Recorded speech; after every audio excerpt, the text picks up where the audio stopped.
a very interesting story about TikTok and where TikTok might go at some point because of the issues that are going on with the music industry and the effect that the music industry, the benefit the music industry is getting as a result of TikTok. So a story from Tatiana Cirisano in Billboard talked about TikTok's fate matters in the music industry, but not for the reasons you think. So TikTok has been a valuable tool for record label executives like RCA Records Senior VP of Digital Marketing Tarek Al-Hamdouni, securing partnerships with top influencers on the platform to promote Say Grace's Boys Ain't Shit, Doja Cat's Say So, and other songs in their videos. But now we have a potential ban, even a possibly a likely ban of TikTok in the U.S. because they're basically spying on us with their own Chinese proprietary apps because it's attached to the Chinese Communist Party. And the idea is, will the company become an American-based company with no Chinese ties? If not for China, TikTok, continues to do what they do, and that doesn't benefit. And that's the argument that's being put out here. So TikTok has been a tremendous way of reaching a very young music listener base who is the basis of our whole industry. That's what Tarek says. Quote, I'm still hopeful that the idea of a shutdown is largely a political tool and not necessarily a real conversation. Well, we already know other platforms are looking for it. There's Triller now that just came out into play, and Instagram now has Reels. I think Instagram has the best chance to really kind of take the market if they add a 60-second version of their Reels, and so you can record 60 seconds of content, because Reels does a pretty good job of putting that all together, just saying. So we already know that there is talk by Microsoft, Twitter, and Oracle trying to go and buy TikTok's U.S. operations before the November 12th deadline of banning altogether. Regardless of how it all shakes out, numerous music and influencer marketing executives agree that the future of digital content is in short-form video. Remember, they tried it with Vine, and it was slightly effective, but nothing to the effect of TikTok, because we know that the music right now that we have is TikTok-centric. It's not even a question. We've talked about the competitor Thriller right now says it has 250 million global downloads compared to TikTok's more than 2 billion, 65 million monthly active users. So now there's a lot of things that are being done. Barbara Jones, who works for a Blissful Media Group, and she has under her portfolio Charli D'Amelio, the 16-year-old TikTok star with 80 million followers. They have always recommended their clients cultivate followings out across multiple platforms, since even the most powerful social media platforms fall out of style eventually. Good point for all of you out there. For any credible talent or artist that lives in the digital space, a one-platform strategy is no longer an option. So we're learning about that, and we're seeing a lot of TikTok stars moving to Instagram or promoting their Instagram or other sources to get their content out, because that's what's important. Like, even for myself, I always learned from the beginning of social media to never stick to one platform, because I wanted to make sure that my brand would be pushed out to a lot of different ones. So that's why I have TikTok, Facebook, Instagram, Twitter, and I also have LinkedIn. And that's what I have for the most part.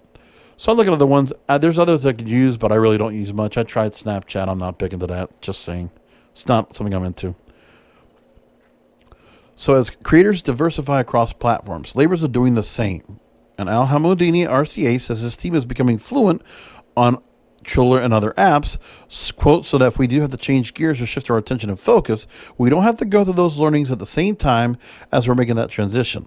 He and several other industry sources have also begun adding clauses to their contracts with influencers to specify which platforms the influencer will post on in the event that TikTok just disappears or loses steam while the campaign is underway. We're seeing competition, so regardless of what's going on, it might change altogether. Now, we already know that TikTok is helping to find Undiscovered Acts find new listeners, which is how Little Nas X and Old Town Road blew up through a dance challenge on the platform. Now, there's stars like Charli D'Amelio and Addison Rae now dominating TikTok. The app isn't kicking off trends as organically as it used to anyway. It's starting to become a little more a bit like a fiefdom. Trends haven't been coming out of nowhere as much as they did early on. They're much more coordinated, much more centered around big songs, and they tend to roll out through very quickly, which is why we see the likes of Doja Cat's Say So, or Rockstar by Roddy Ricch and the Baby. Or we see, or now we're hearing, there's a couple of the undiscovered, like, I mean, seeing, PP Cocaine, and there's others like that do the same thing. It's just there's still some songs that make a point out there. There's Tate McRae's She Broke Me First. That became a song that came out of nowhere.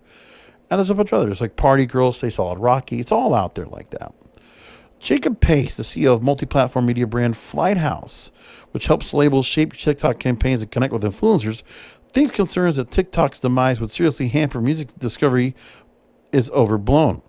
Quote, TikTok is the center of attention right now, and it's a new way that records are obviously breaking. But people are like, there are going to be no more hits if TikTok gets shut down. I'm like, guys, there were hits before TikTok, and there are going to be hits after. So the major selling point of TikTok is a discovery-focused algorithm, serving as a personalized For You page feed of content it thinks the user will enjoy, placing less emphasis on views, follower counts, and other metrics. I think it does a great job with that algorithm. It is quite effective. The process of creating a video on TikTok is similar to that on Triller, so much that the company is suing TikTok over patent infringement.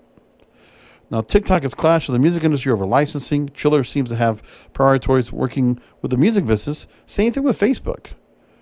And then you move along and then you see that there are licensing deals that are being done right now with TikTok with Universal Music Group, Warner Music, Sony Music, the major publishers, and others to allow users to stream up to 1 minute of the song, while song clips on TikTok max out at 15 seconds. So again, there's a lot right there of what's going on. And then music industry executives are skeptical of Triller, which displays a sign with the phrase TikTok is for kids in its LA headquarters. But, quote, they have a little too much of a top-down approach where they get these big celebrities and investors and all these different things. Investors for Triller include Snoop Dogg, Marshmello, and Lil Wayne. Well, they said that it doesn't really lead to diehard users. It just kind of gives you a flash in the pan moment. Kind of sounds like what Quibi is, right? With celebrities just getting jumped in, throwing some money into it. It's what it is. Now, Instagram, as I said, has an obvious advantage with Reels. Now, Brian Mandler, who's with Network Effect, he says that, quote, it's amazing the new features live inside of a platform with billions of users every month. And then another executive in the influencer space who remain anonymous to Billboard, they said that any brands looking for a TikTok alternative will head to Reels first. Brands are comfortable enough working with Instagram, Facebook, and Business Manager. They like the data that they get, the ad they can do too. They feel like they get the most comfortable versus another platform that's still in evolution. And remember, Facebook is already trying to get music out there for artists and also trying to become the first place for music videos. So Facebook and Instagram collectively are looking to take the TikTok music market away. And they might successfully do that, especially if TikTok gets banned. Then there are others that are out there, platforms that are coming up. So there's competition was going to happen soon enough. But it really just came about because of the pandemic. People really started paying attention to TikTok more than ever. And because of what happened in China. And that's what happens here. So, again, as we always know, when one platform goes by the wayside and doesn't become as popular, another one will come. But the idea is that how the music is coming in, it's important to know that we have an outlet for new music to thrive. And I think with TikTok, it's been very prominent. And in a future video, I'm going to be talking about how the radio industry has been, again, shit in the bed. One of my normal rants, could look forward to that. And you know the reason why they're doing it? TikTok is kicking their ass. Just saying. Talk to you on the next video.